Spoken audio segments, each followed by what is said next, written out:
Egg సేమియా ఎప్పుడైనా తిన్నారా? ఒకసారి ఇలా చేసుకోండి, చాలా టేస్టీగా ఉంటుంది. చూసారు కదా, మామూలు బాంబినో సేమియా తీసుకుని ఇలా ఫ్రై చేసుకున్నాను. ఫ్రై చేసుకున్నాక వాటర్ మరుగుతూ ఉన్న వాటర్లో ఇది వేసుకోవాలి. చూసారు కదా, ఇక్కడ మెయిన్ సేమియా ఉడకపెట్టడంలోనే ఉంటుంది. సేమియా 80% ఉడకాలి, ఎక్కువ ఉడికిపోతే ముద్దగా అయిపోతుంది. ఉడకపెట్టుకుందాన్ని ఇలా వడకట్టుకుని పక్కన పెట్టుకోవాలి. ఈ లోపల ఒక బాండీలో ఆయిల్ వేసుకుని క్యారెట్, ఆనియన్ వేసుకుని వేపించుకోవాలి. మీ దగ్గర ఉంటే క్యాప్సికమ్, బఠానీ, ఇంకా అలాంటివి ఏ వెజిటేబుల్స్ అన్నా వేసుకోవచ్చు. క్యాబేజీ ఏది వేసుకున్నా బాగుంటుంది. ఇలా వేగుతున్నాక ఇది పక్కకు తీసుకుంటే ఇలా ఆయిల్ వచ్చింది కదా, ఈ ఆయిల్లో మనం ఎగ్స్ వేసుకోవాలి.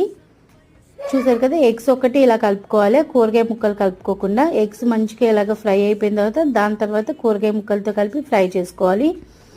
ఇలా మొత్తం ఫ్రై అయిపోయిన తర్వాత నేనైతే మ్యాగీ మసాలా ఉంటుంది కదా, నూడిల్స్లో ఇస్తారు, ఆ ప్యాకెట్ వేసుకున్నాను. మీకు బయట దొరుకుతుంది, లేకపోతే సోయా సాస్, చిల్లీ సాస్ అవన్నీ ఉప్పు కారం వేసుకోండి. ఇది వేసాక ఉప్పు కారం టేస్ట్ చూసుకుంటే రెడీ అయిపోతుంది. చూసారు కదా.